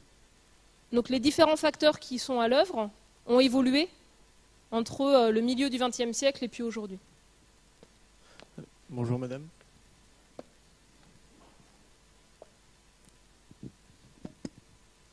Bonjour. Ça marche, ça marche. Ça marche. Ah. Est-ce que vous pourriez revenir sur le slide précédent, s'il vous plaît? Oui. En fait, celui-là? Oui, celui-là. Voilà. Oui. En fait, ce que je retiens, c'est qu'il y a énormément de choses qui vont devoir être faites pour pouvoir essayer d'améliorer la situation du climat, mais qui nécessitent énormément d'investissement. Oui. Et on est dans une période dans laquelle on essaie de réduire au maximum toutes les dépenses. On est tous au courant. Du coup, comment est-ce qu'on réussit à investir dans tout ce qui est énergie renouvelable, efficacité énergétique et tout ce qu'on veut et qui est nécessaire? Enfin, comment est-ce qu'on, d'où on sort l'argent en fait? C'est ça la question. Comment est-ce qu'on va vendre aux politiques, dépenser plus, alors que justement on nous dit tout le temps de faire des efforts pour dépenser moins? Voilà, c'est un peu ça le... Alors bien sûr, la question, elle peut se décliner de manière différente dans différents pays. Quand vous êtes dans un pays qui est en phase de développement, la quantité d'investissement nécessaire pour les infrastructures, elle est gigantesque, et le différentiel énergie décarbonée par rapport à énergie carbonée est finalement assez modeste. Quand vous êtes dans un pays plus riche, je ne sais pas, prenons l'exemple des États-Unis, par exemple, la question se pose du gaspillage de l'énergie. Donc un Américain rejette en moyenne 18 tonnes de CO2 par personne et par an, un Européen 10. Peut-être certains d'entre vous ont déjà été aux États-Unis, au Canada, en Australie. On a souvent du simple vitrage, on a une clim à fond partout. On a des fuites sur le réseau de distribution de gaz qui est très mal entretenu. On a des voitures assez consommatrices, même si la situation a changé depuis quelques années. Il y a une marge de manœuvre qui est énorme. Et le frein, dans ce cas-là, c'est la taxation sur les conséquences des rejets de gaz à effet de serre par rapport à une utilisation d'énergie qui n'en rejette pas. Donc de nombreux économistes, dont je ne fais pas partie, moi je suis physicienne, montrent que la seule manière d'accélérer ce changement passe par une tarification du carbone.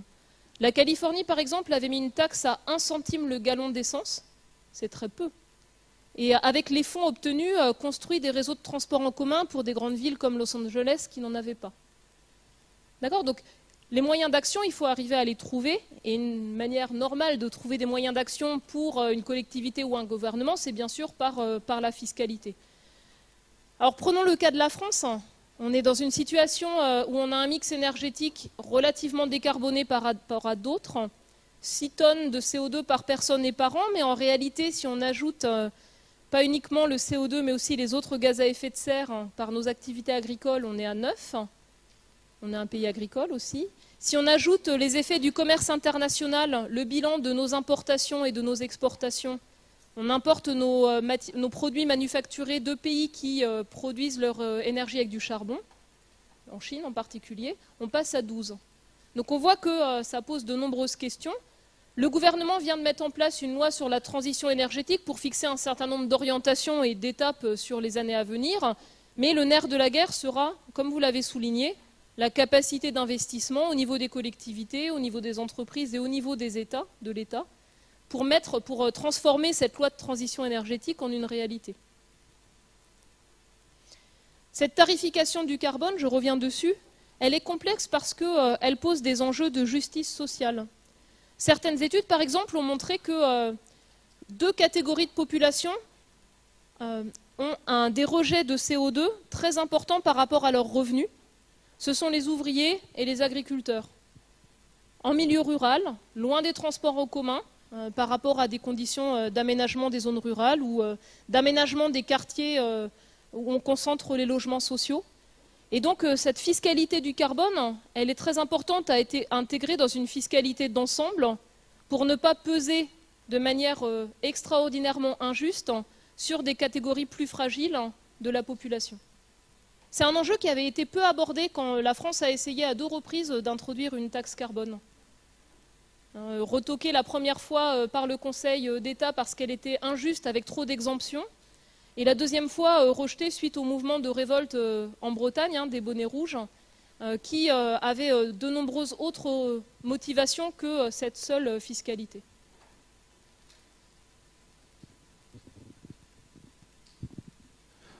Bonjour. Je voulais vous demander, les négociations internationales sur le climat, elles se focalisent beaucoup sur les émissions de gaz à effet de serre, en particulier sur le CO2. Est-ce qu'il vous semble que cet angle d'approche permet d'aborder de traiter l'ensemble de la crise écologique actuelle? Est-ce que le fait, par exemple, de parler moins du méthane ou je sais pas de la désertification ou je sais pas d'autres symptômes fait qu'on ne répond qu'à une partie de la question, ou est-ce que d'après vous, se concentrer sur le CO2 et les gaz à effet de serre d'une manière générale permet déjà de résoudre une grande partie du problème? Et ma deuxième question, c'est, on parle aussi beaucoup de la fonte, la fonte des glaces ou je sais pas du réchauffement au nord de la Russie, avec l'idée que, alors je ne connais pas les termes exacts, mais ça puisse dégager des stocks de méthane ou d'autres gaz qui pourraient avoir aussi un effet d'accélération très très fort sur le changement climatique. Est-ce que vous pouvez nous dire quelques mots là-dessus?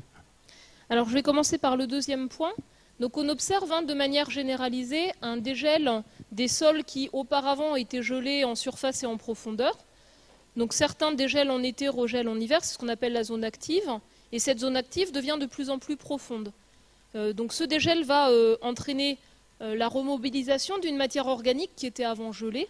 Et selon les conditions hydrologiques, climatiques, locales, On peut avoir stockage de matière organique, la toundra pousse, puis elle se décompose, on fait une tourbière. Ou l'inverse, on peut avoir de la fermentation dans des zones marécageuses qui vont rejeter du méthane en particulier, ou de la toundra qui brûle et qui va rejeter du dioxyde de carbone. Donc c'est un enjeu qui est assez complexe.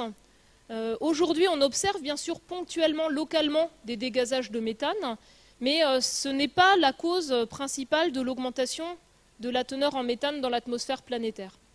Dans les modèles de climat qu'on utilise, on a des représentations ultra schématiques de la fonte du pergélisol, et les calculs qui existent à ce jour montrent que ça pourrait ajouter, dans le scénario 4 degrés, l'équivalent de 20% de nos émissions supplémentaires. Ça veut dire en gros passer de 4 degrés à 5 degrés de réchauffement par cette rétroaction entre le climat et le cycle du carbone arctique. Après, sur la première dimension, je me suis contentée de parler de sciences du climat, c'est très réducteur.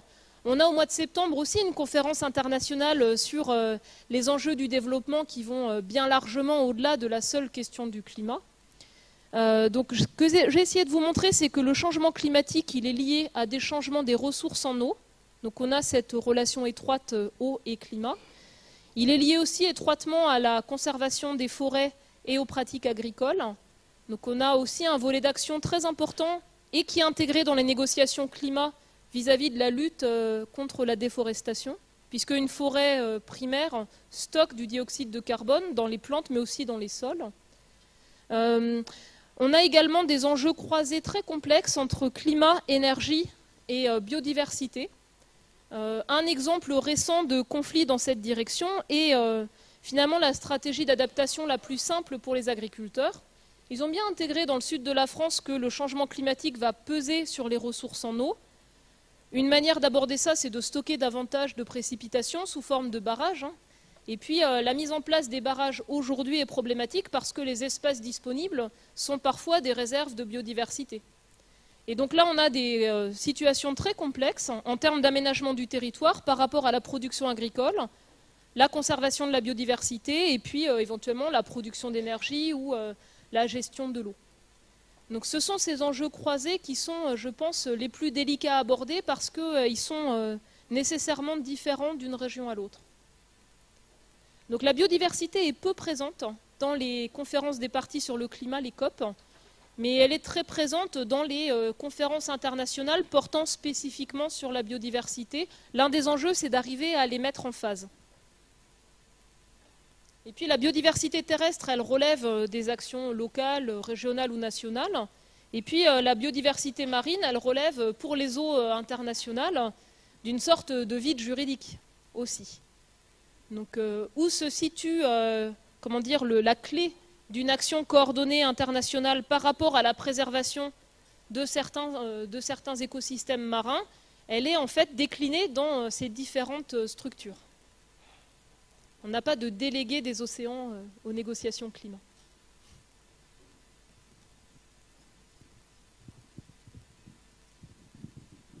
Bonjour. Je vais rejoindre celui qui a posé la question précédemment. Au niveau des différentes conférences, je suppose que c'est des planétologues, des climatologues qui proposent des solutions, par exemple, mais le dernier mot revient à chaque fois aux politiques. Donc je voulais savoir qu'est-ce qui est fait pour obliger les différents pays, par exemple, à faire un effort dans le sens de lutter contre le réchauffement climatique? Alors en fait, dans ces conférences des signataires de la Convention climat, ce sont des diplomates qui sont présents. Ce sont des délégations en général issues soit des ministères des Affaires étrangères, donc vraiment la diplomatie, soit issues des ministères de l'écologie, de l'énergie, de l'agriculture et autres. Alors ils vont être accompagnés d'une palette d'experts, bien sûr, pour avoir les éléments techniques, mais ce sont des négociations qui relèvent de la politique et de la diplomatie. Ensuite, à l'intérieur de chaque pays, vous pouvez avoir une indifférence totale par rapport aux enjeux climat, ça existe, c'est très présent. Il y a parfois bien d'autres enjeux qui sont plus vitaux à court terme. Vous pouvez aussi avoir une certaine lucidité, comme ça a été souligné, sur les moyens à mettre en place pour cette transition, et c'est ce qu'on voit aujourd'hui. C'est-à-dire que quand différents pays rendent public leur contribution volontaire, leur plan en fait de transition énergétique ou agricole, ils sont parfois modestes parce que l'effort à fournir est extrêmement important. Et je pense que l'action, la pression qui s'exerce sur les gouvernements, c'est pas celle des scientifiques, hein, ça c'est certain. C'est davantage la pression de l'opinion publique par rapport au modèle de développement qui est mis en place, plus qu'autre chose. Et je dirais la prudence des engagements que l'on connaît aujourd'hui, c'est peut-être aussi une certaine prudence des différents États à ne pas promettre des choses qui ne sont pas tenables. Alors si on revient en arrière, quel a été l'accord précédent? C'était le protocole de Kyoto. Le protocole de Kyoto n'impliquait, donc ratifié par tout le monde, n'impliquait des engagements contraignants que pour les pays les plus riches. C'était en fait la vision européenne qui était on partage la peine. Hein, donc on peut émettre tant, on divise ça en fonction du modèle de développement des uns et des autres, et puis chacun a son objectif à mettre en place, sans forcément de moyens contraignants pour respecter l'engagement. Donc les pays en développement n'avaient pas de contraintes, hein, puisque en 1990, ils avaient un poids modeste. Aujourd'hui, le premier émetteur mondial de CO2, c'est la Chine, suivi des États-Unis, de l'Union européenne et de l'Inde. Donc la situation a totalement changé en termes d'importance des émissions annuelles. Et puis donc par rapport au protocole de Kyoto, certains pays ne l'ont jamais mis en œuvre, hein, c'est le cas des États-Unis. D'autres l'ont ratifié mais n'ont pas respecté leurs engagements. Alors c'était par exemple le cas du Japon ou du Canada. Donc on avait aussi cette difficulté à avoir un accord qui soit mis en œuvre dans la pratique. Et donc de ce point de vue-là, qu'est-ce qui manque? Il manque probablement une instance de gouvernance internationale vis-à-vis du respect des engagements. Alors ce type d'instance existe par exemple pour le commerce, hein, à travers l'Organisation mondiale du commerce, mais n'existe pas pour les enjeux environnementaux. Donc là, ce dont on parle, c'est de construire un cadre juridique international.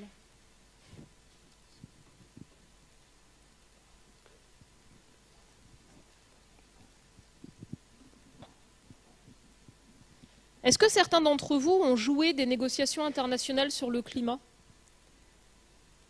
Donc il y a des étudiants de Sciences Po qui organisent en fait régulièrement des jeux collectifs, qui ont été mis en œuvre dans des lycées, qui ont été joués par des lycéens d'Île-de-France, qui sont mis en œuvre dans différents contextes où chaque groupe de personnes va jouer un acteur des négociations. Donc vous allez jouer au choix le Brésil, les États-Unis, l'Union européenne, une ONG, un industriel, une multinationale du pétrole ou autre.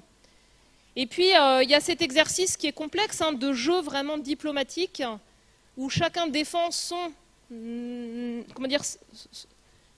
sa stratégie personnelle. Et puis, il y a cet exercice d'arriver à avoir des engagements suffisamment forts pour réussir ou pas à maîtriser l'évolution du climat. C'est le jeu le plus pédagogique qui existe pour se mettre à la place des négociateurs et comprendre toute la difficulté d'obtenir un accord qui soit, je dirais, équitable par rapport aux enjeux changement climatique. Il y avait une question, oui. Bonjour. En ce qui concerne toutes les énergies renouvelables, est-ce que vous pensez qu'il y a déjà maintenant des solutions qui semblent viables si on met de côté tout ce qui est économique et le prix que ça coûte, ou bien est-ce qu'on a encore beaucoup de recherches à faire, que même si on mettait tout l'argent nécessaire, on ne pourrait pas remplacer les énergies renouvelables? Alors, je suis en dehors de mon domaine de compétences, hein, vous l'avez bien compris. Moi, tel que je le comprends, il y a plusieurs dimensions. Il y a ce qui est aujourd'hui déjà compétitif économiquement. On peut parler de l'éolien offshore de puissance, on peut parler dans certaines situations de la production d'eau chaude solaire. Ça, c'est déjà performant en fait, hein, c'est au prix du marché. Après, il y a tout ce qui est à l'état de recherche semi-aboutie. Par exemple, par rapport aux bâtiments à énergie positive, on peut considérer ça comme une forme d'énergie renouvelable, où il existe des prototypes, mais ce n'est pas encore construit à grande échelle. On peut aussi aborder la difficulté des carburants pour le transport, qui est un point très spécifique, où pour le moment, on n'utilise quasiment pas d'énergie renouvelable, un peu d'agrocarburants et c'est tout. Et donc les choses qui sont envisagées, elles sont multiples. Gérer l'intermittence des sources renouvelables, ça c'est un point clé. Comment stocker pendant les phases de surplus et utiliser sous forme de batterie ou d'autres systèmes en phase de creux. Il y a des recherches qui sont faites dans différents domaines, le secteur de l'hydrogène comme vecteur, en particulier au Japon. En Allemagne, l'utilisation du gaz, c'est-à-dire produire du gaz avec le surplus d'électricité renouvelable, et ensuite utiliser le gaz soit dans des centrales, soit dans le réseau habituel, pour le transport ou pour le chauffage. C'est vraiment extrêmement variable selon les endroits, selon les régions. Mais on peut déjà, dès aujourd'hui, déployer à grande échelle une partie de ces énergies renouvelables matures, tout en cherchant celle qui sera la plus performante pour le besoin qui sera exprimé. La chose la plus efficace à déployer aujourd'hui, ce n'est pas nécessairement le déploiement des renouvelables, c'est la recherche de l'efficacité énergétique qui est rentable à très court terme. Moi, j'ai été élu local pendant 6 ans dans mon village de l'Essonne, et j'ai vu très concrètement qu'on peut, sans avoir davantage de ressources, faire un ensemble d'investissements intelligents où on a un retour sur investissement en 3-4 ans, pour l'éclairage, pour l'isolation des bâtiments, pour des véhicules hybrides dans le transport. Voilà, et ça c'est à mode de vie identique, on peut faire diminuer, je pense, facilement d'1 quart les rejets de gaz à effet de serre dans certains secteurs. Mais il faut une vigilance constante et il faut une forme de flexibilité, de souplesse dans le déploiement. C'est assez différent de la manière dont, par exemple, s'est construit le modèle énergétique français dans le passé. Ça demande beaucoup plus de décentralisation. Moi, je pense que l'échelle clé par rapport à ça, c'est l'échelle du territoire, des collectivités, typiquement la communauté d'agglomération, le département. C'est vraiment l'échelle à laquelle on peut concevoir un système énergétique en intégrant un maximum de renouvelables de manière astucieuse.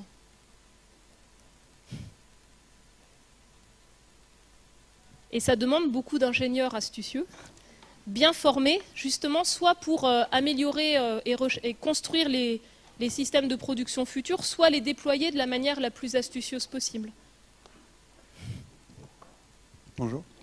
Vous avez parlé des scientifiques climato-sceptiques. Je me demandais quel est leur poids dans la communauté scientifique et quelle thèse, si vous pouvez dire 2 mots sur ce qu'ils défendent et est-ce que ça repose sur un fond scientifique solide? Vous voulez que je fasse l'avocat du diable, en fait? Bah, je veux bien.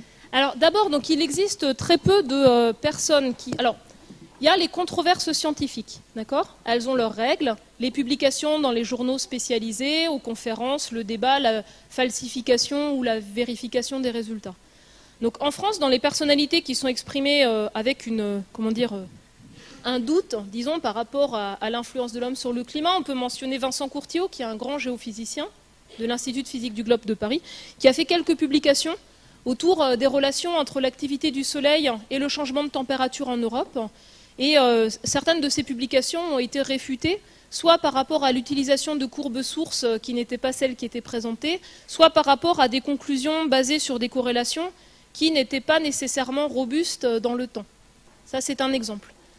Un autre exemple de scientifique américain, c'est Richard Linson. Richard Linson, il travaille, je crois qu'il travaille au MIT sur les nuages. Et donc lui avait proposé que dans le fonctionnement du climat, les nuages aient un effet stabilisateur. Donc son idée était dans les régions tropicales, si les océans sont plus chauds, on a davantage de mouvements verticaux, de convection, et on peut former des nuages très épais.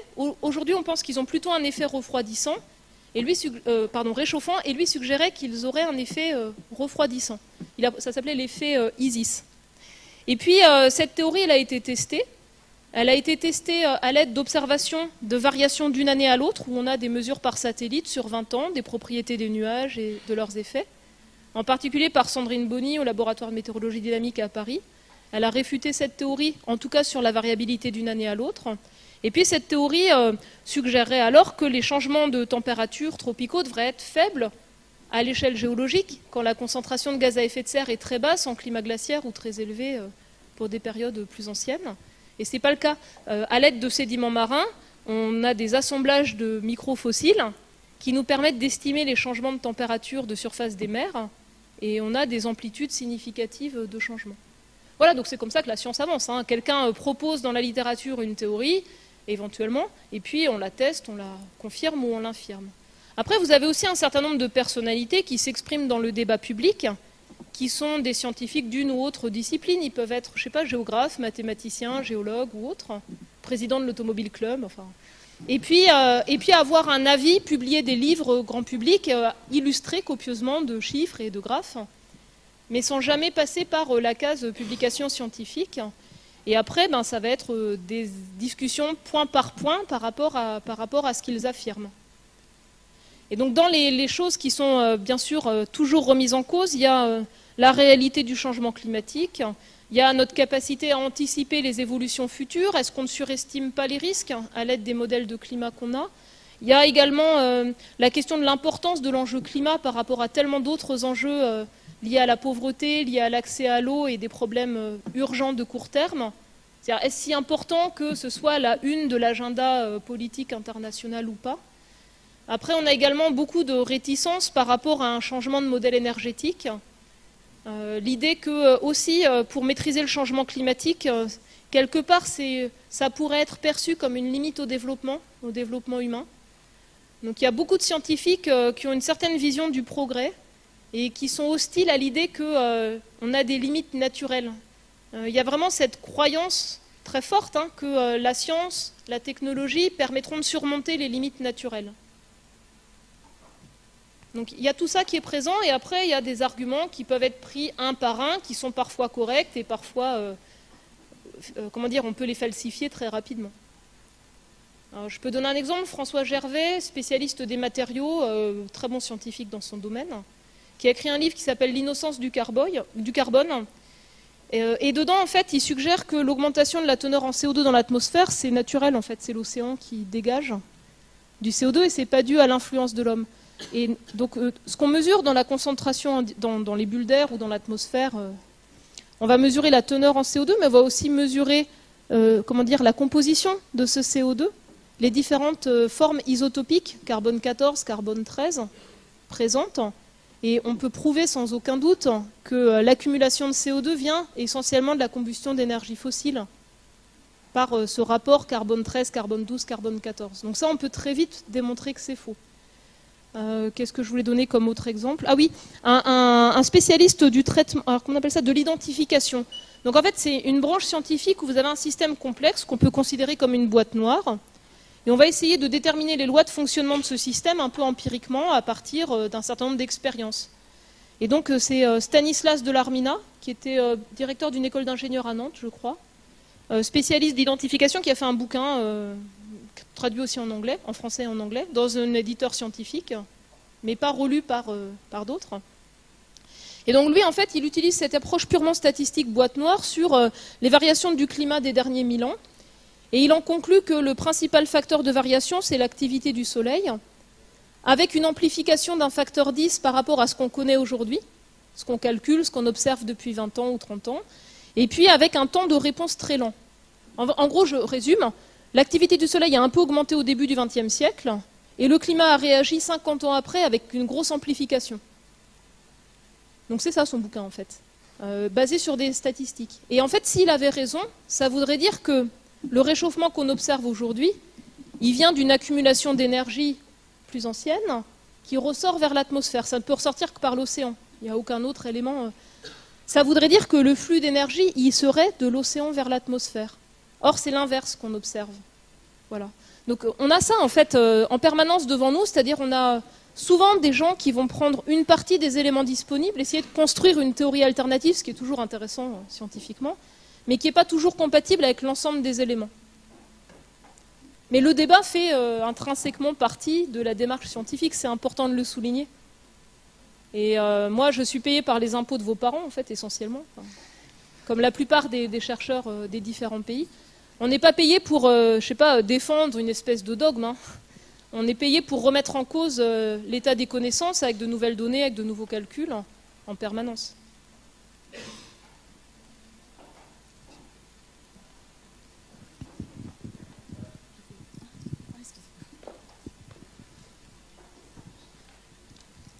Bon. Ouais. Donc une baisse d'émissions, ça passe aujourd'hui par un changement des systèmes de production et donc de consommation actuelle, notamment donc les voitures, mais aussi production d'énergie. Ces systèmes ils sont basés aujourd'hui donc sur la consommation d'énergie fossile. Et donc je voulais savoir si vous aviez un chiffre sur les réserves actuelles mondiales d'énergie fossile, puisque en fait le fait qu'il n'y ait plus d'énergie fossile conduirait à un changement forcé des systèmes aujourd'hui. Alors, pareil, on est en dehors de mon domaine de compétences. Je ne suis pas une économiste de l'énergie. Ce que je peux juste vous dire, c'est que on a en fait en permanence des recherches et des développements pour exploiter mieux et davantage les ressources d'énergie fossile. Dans les changements récents majeurs, on a l'exploitation des gaz de schiste aux États-Unis, qui rajoute finalement une source d'énergie fossile supplémentaire, gaz et pétrole de schiste, qui a changé la donne au niveau mondial sur le marché des énergies fossiles, avec des effets qui sont parfois complexes. Donc vous faites votre électricité avec du charbon versus du gaz de schiste, enfin du gaz naturel. Localement, c'est plutôt bénéfique, en termes de rejet de gaz à effet de serre, d'utiliser des gaz de schiste, à condition que votre taux de fuite à l'exploration, à l'exploitation et au transport soit contrôlé. Ce n'est pas toujours le cas.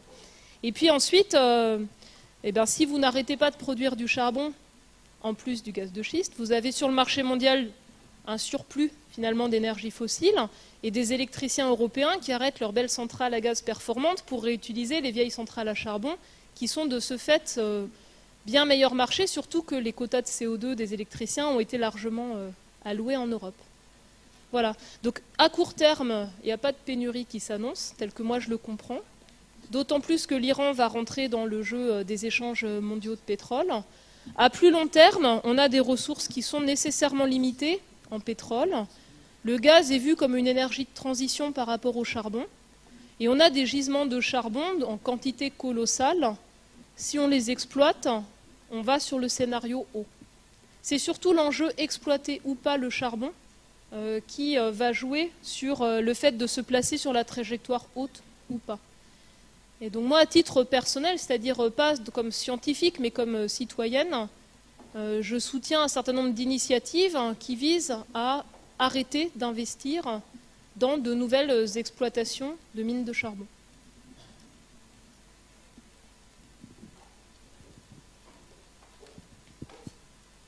Oui, bonjour.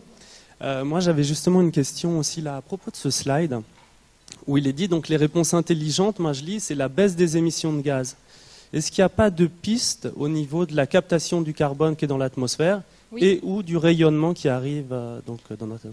Alors, c'est ce qu'on appelle en fait souvent la géo-ingénierie, c'est-à-dire l'idée soit de manipuler les surfaces continentales ou les océans pour séquestrer davantage de dioxyde de carbone, soit de manipuler finalement le climat planétaire en jouant sur différents aspects, dont la quantité d'ensoleillement. Alors c'est un point qui est sensible, je dirais, qui n'est pas encadré au niveau juridique, au niveau international. Donc il existe un ensemble de solutions pour piéger du dioxyde de carbone au niveau de la gestion des sols, sur les pratiques agricoles, sur la gestion des forêts, qui sont intégrées, je pense, quelque part là-dedans, dans ce qui est déjà décrit.